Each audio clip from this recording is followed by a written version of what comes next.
Shalom, graça e paz do Senhor Jesus. Que bom poder estar na sua casa esta manhã mais uma vez para trazer a palavra do nosso Deus. E hoje eu quero falar de um texto de um profeta extraordinário de Deus, Isaías, no capítulo 61. Acompanhe aí conosco, verso 1 e 2. O Espírito do Senhor Deus está sobre mim, porque o Senhor me ungiu para pregar boas novas aos quebrantados, enviou-me a curar os quebrantados de coração e a proclamar libertação aos cativos e a pôr em liberdade os algemados, a apregoar o ano aceitável do Senhor e o dia da vingança do nosso Deus, a consolar todos os que choram. Quero falar sobre o Espírito do Senhor. O profeta começa seu texto falando da importância do Espírito do nosso Deus e ele já nos chama a atenção sobre duas coisas importantíssimas: declaração e missão. Ele mostra aqui o que é que Deus pretende para a vida de cada um de nós. E a missão ficou clara aqui, porque não é simplesmente um chamado humano, mas é um envio divino que ele faz de cada um de nós para cumprir a missão de pregar e implantar o reino de Deus nessa terra. Por isso que, para que isso aconteça, o Espírito Santo, ele nos capacita. É ele quem nos dá todas as ferramentas, tudo aquilo que nós precisamos para executar essa obra. Nós vamos executar com quem? Nesse mesmo versículo, ele coloca quem é o seu público-alvo. Ele fala dos pobres, ele fala dos quebrantados de coração, ele fala dos cativos, ele fala dos presos, ele fala dos tristes, dos enlutados, e todas essas pessoas são pessoas que vivem isso constantemente, essa tristeza nos seus corações por algo que aconteceu no decorrer da sua história. Todos aqueles que estão com seu coração contrito por tanta amargura, muitas vezes, ou talvez cativos em emoções antigas, como mágoas, maus tratos, feridas, ódio, desejo de vingança. Por isso tem essas duas expressões de estar cativos e estar presos. Eles estão presos dentro de si mesmos, não necessariamente dentro de uma cela, dentro de um presídio, mas essa prisão é uma das piores, que faz com que a tristeza, a desistência os visite muitas vezes, fazendo-os até desejar morrer. É esse público que o Senhor mostra que estão tristes e enlutados, esse luto não necessariamente de um ente querido que partiu, mas é um luto de um relacionamento que acabou, é o luto de uma grande perda financeira, de algo que eles tinham como querido e amado, o seu negócio, a sua empresa, e de repente faliu, quebrou, e essa angústia bate no coração. Todas essas situações, elas só têm uma origem: o coração. A origem que nasce esses sentimentos dentro de nós, o profeta deixa muito claro: o coração. E por isso a ferida é muito grande, porque todos nós temos emoções. O Senhor nos dotou com esta bênção de ter sentimentos, ter emoções, ter empatia até por outras pessoas, e com o decorrer do tempo, com a multiplicação da iniquidade, esse amor tem se esfriado, a indiferença um pelo outro, o descaso pela dor do próximo está muito acentuada nos nossos dias. E o que causou tudo isso? Talvez foi pela própria vida que teve desde a sua infância um abandono, uma rejeição, uma preferência dentro de casa, uma doação para alguma outra pessoa cuidar da vida do seu filho pequeno, ou talvez uma tentativa de aborto. Pode ter acontecido por causa das consequências do pecado, que o pecado escraviza, maltrata, mata todos os sonhos e os projetos de vida. Talvez essa dor tenha vindo por injustiças sociais, que sofreu no decorrer da história, as perdas que teve por ter sido despedido injustamente, perseguido, maltratado por alguma pessoa, ou até mesmo por escolhas. Nós somos livres para fazer escolhas e muitas vezes não avaliamos as consequências daquilo que nós escolhemos. Aparentemente, é tudo bom, é tudo maravilhoso, mas e depois? E depois? Essa é a parte que nós não paramos para avaliar. Esse depois é que maltrata, é que dói, é que fere, que magoa o coração do ser humano. Por isso que quando o profeta fala desses sentimentos, ele está falando de algo que nasceu dentro de um coração ferido pela vida, pela história, pelo abandono e por todos esses fatores que nós falamos aqui. E nesse momento o coração passa a não ser mais aquele coração bom como antes. É um coração cheio de ressentimentos, com uma sede de vingança terrível, quer se maltratando até porque quer se vingar de outra pessoa. Queridos, esses sentimentos tóxicos, eles necessitam de cura. Eles precisam de uma restauração. É necessário uma ação de Deus para que esse coração seja restaurado na sua área emocional, na sua dignidade até, para que ele possa decidir: eu vou recomeçar. A grande maioria não quer recomeçar, porque recomeço não é você continuar o que deu errado, é você romper com o que deu errado para começar um ciclo novo, uma história nova, nada a ver com o que você já viveu no passado. A dor já foi uma lição suficiente para aprender: eu não posso repetir os mesmos erros, eu não posso estar com as mesmas pessoas, eu não posso fazer as mesmas coisas. Por isso que o recomeço é uma história nova. Você está começando o que você nunca viveu, você está começando o que você nunca viu, você está começando com amizades novas, relacionamentos novos, caminhos novos. Isso é um recomeço. Recomeçar repetindo padrões anteriores não é um recomeço, é uma continuidade de ruínas e de fracasso. Por isso, quando nós tomamos conhecimento do motivo da nossa dor, a primeira providência a ser tomada é perdoar. Eu preciso perdoar quem foi o agente da minha dor, quem me feriu, quem me magoou, quem provocou esse rompimento naquela relação. E para isso eu preciso também me arrepender, porque eu deixei chegar a esse nível, porque eu não quis uma intervenção de Deus antes, porque eu não dei um passo atrás até antes que as coisas acontecessem dessa forma. A cura, ela só vem quando você decide perdoar essas pessoas que estão guardadas numa prisão que está dentro da sua alma. Por isso que a dor, ela tem a origem, o coração, porque essas pessoas estão presas dentro de nós mesmos. Elas estão impotentes porque elas seguem a vida delas, mas nós estamos com elas presas dentro de nós e remoendo isso na nossa memória todos os dias, todos os dias. E por isso, quando avistamos essas pessoas, dá um mal-estar, dá uma sensação ruim de não querer mais nem cruzar o caminho daquela pessoa. O ódio, ele borbulha outra vez dentro do coração para que essas pessoas não se aproximem mais de nós. Mas o texto, ele está falando daquilo que Deus pode promover em nós. O Espírito do Senhor, ele veio sobre mim para romper essas barreiras, para tirar essas dificuldades, para tirar a venda dos nossos olhos, para olhar até com compaixão por essa pessoa que não tem o nível do conhecimento de Deus e do seu amor que talvez você tenha. Por isso que quando ele cita esse texto, Isaías não está falando dele mesmo. Ele está ali trazendo uma profecia acerca do próprio Jesus. E é esse Jesus que lá em Lucas capítulo 4, ele repete esse texto. Lá nesse texto ele diz que quando Jesus volta para Nazaré, que foi a cidade onde ele foi criado, ele entra na sinagoga e quando ele chega naquele lugar, é dado a ele o rolo para que ele lesse. A Torá, ela vinha enrolada, e quando trouxeram aquele rolo para que ele lesse, e ele abriu o texto, era exatamente esse que Isaías estava profetizando aqui. O Espírito do Senhor está sobre mim. E ele veio trazendo todos os itens para o qual ele veio a esta terra.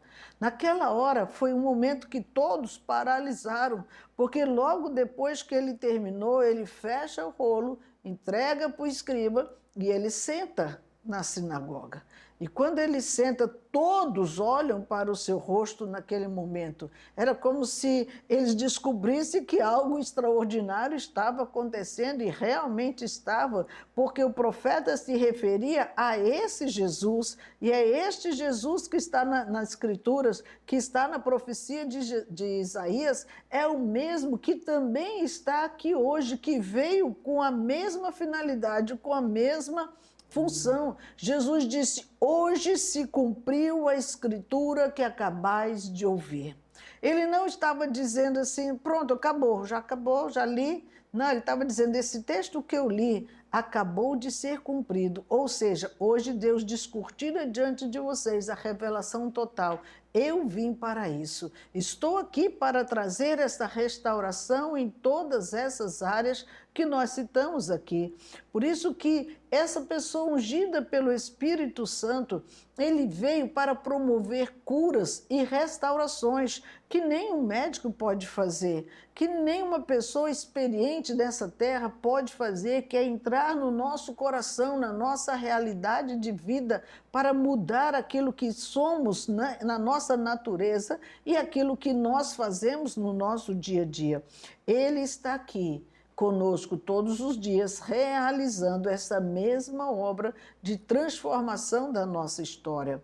Jesus, ele não somente remove a dor, mas ele também troca a nossa condição de vida.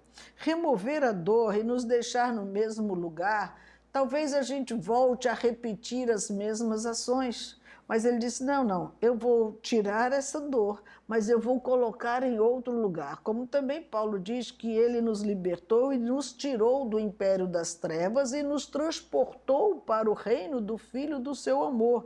Ou seja, ele nos tirou de um lugar e nos colocou em outro lugar. Não, mas eu estou aqui na terra, eu estou na casa do meu pai, eu estou na casa da minha esposa, eu estou tranquilo. Não, é claro que você fisicamente permanece no mesmo lugar, mas o seu espírito saiu debaixo da condenação, saiu debaixo de uma sentença de morte e separação, que era o império das trevas, e ele te coloca numa outra condição, infinitamente melhor, que agora você faz parte do reino de Deus. No verso 3 ele disse, e colocou sobre os que em Sião estão de luto uma coroa ao invés de cinzas, óleo de alegria ao invés de pranto.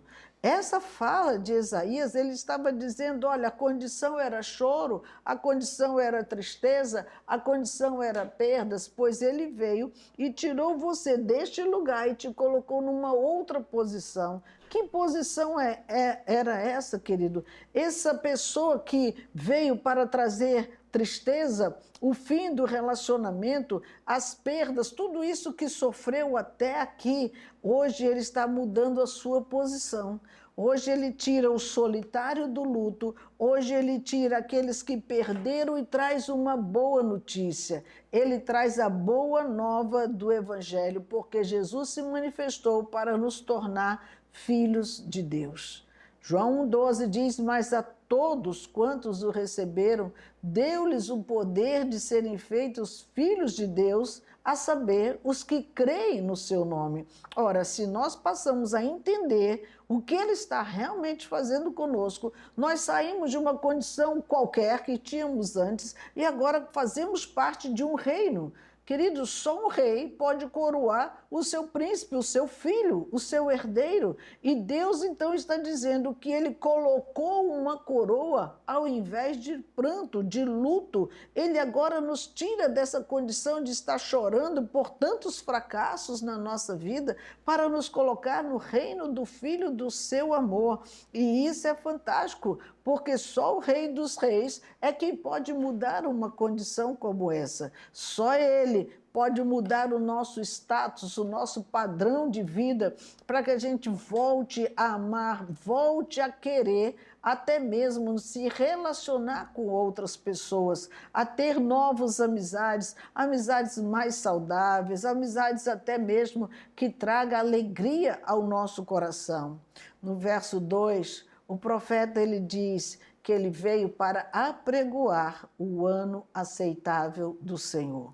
O ano aceitável do Senhor faz nos lembrar que chegou o tempo da autoridade se manifestar. O ano aceitável do Senhor foi o ano da vinda do Messias para essa terra. Aquele foi o ano aceitável. Estamos aqui prestes a celebrar o Natal comercial, o Natal de presentes, mas o maior presente foi Deus quem nos deu Jesus para que todos possam apregoar o ano aceitável do Senhor, o ano em que Deus decidiu nos aceitar de volta, apesar dos nossos pecados, apesar da nossa separação.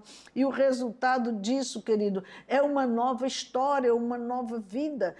Nessa celebração, onde a família deve estar juntos, é para lembrar a chance de mudar de vida chegou. É Jesus. Ele é aquele que deve ser celebrado mais do que tudo, não como um menino que nasceu dia 25. Nenhum de nós comemoramos nosso aniversário como aquele bebê numa manjedoura ou num bercinho de hospital. Nós hoje comemoramos com a data de adultos que somos, porque nossa vida mudou desde a época de bebê até aqui.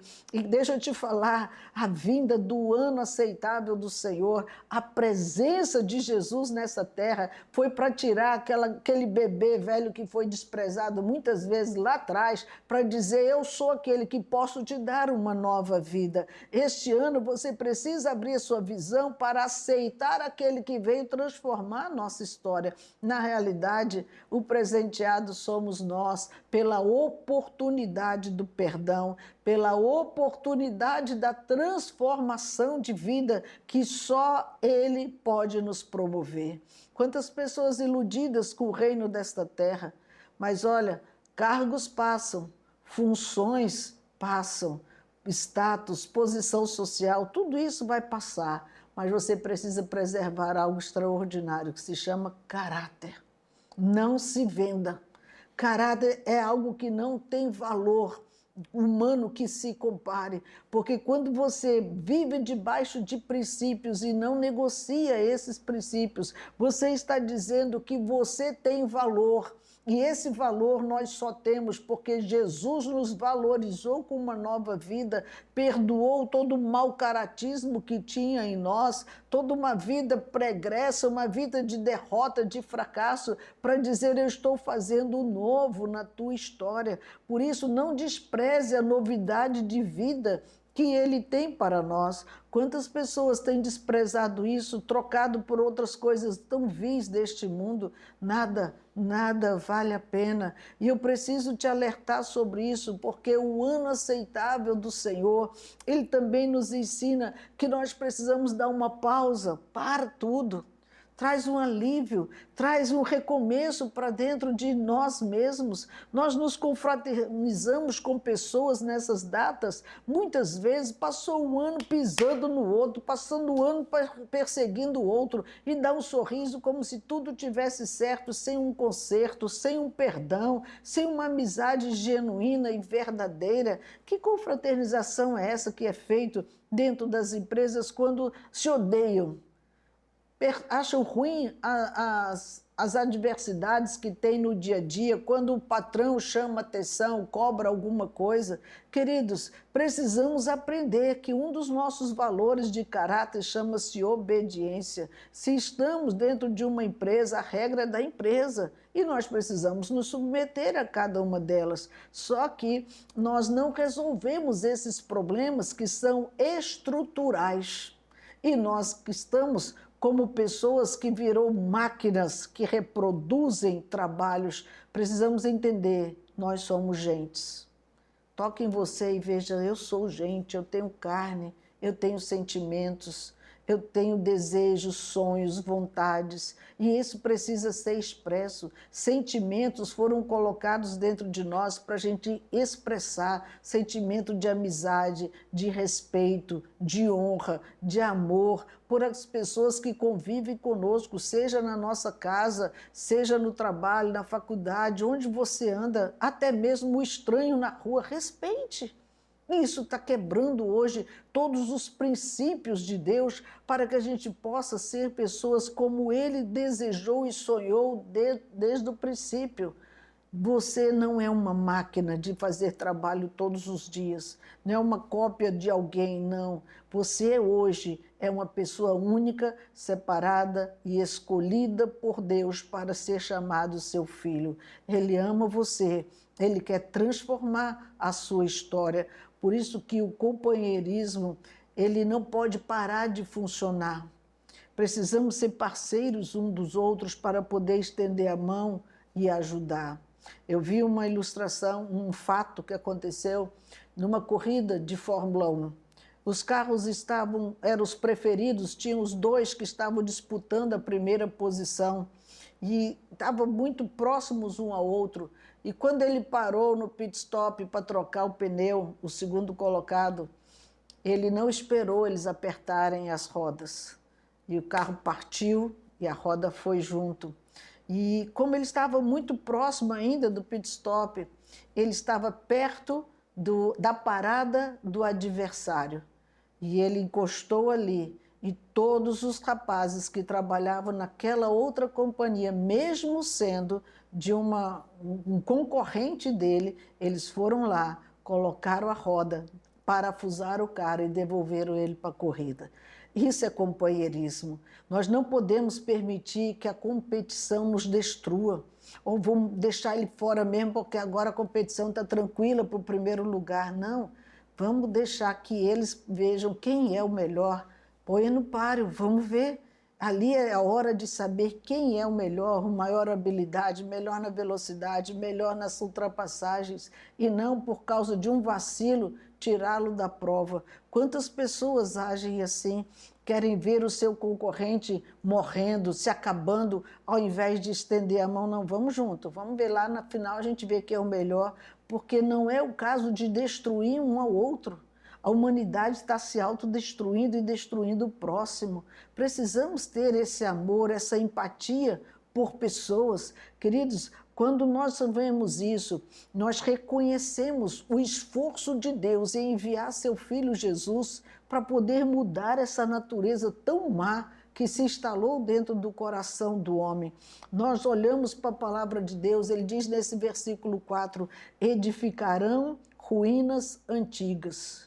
Para pensar um pouco nisso. Reconstruir não significa ignorar as falhas, ignorar o que não presta. Não, pelo contrário, significa que eu preciso fazer o bem que está ao meu alcance, mesmo que os ambientes estejam imperfeitos.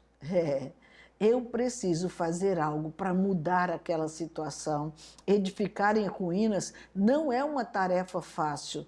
Eu preciso remover os entulhos, limpar todo aquele ambiente, deixar de uma forma que possa ser vista realmente o espaço que se tem para ser construído algo novo que se pretende naquele lugar. Fazer um projeto, o arquiteto faz o projeto, depois passa pela mão do engenheiro civil, engenheiro estrutural, engenheiro elétrico, passa por várias mãos para que esse projeto fique concluído. Acabou? Não. Ainda vai passar por centenas de outros profissionais que vão ser os responsáveis de executar o que está no papel, para poder, de fato, começar a levantar aquele edifício. Veja, não se constrói nada com facilidade. Se construir um prédio é dessa forma, o que seria, então, reconstruir uma vida?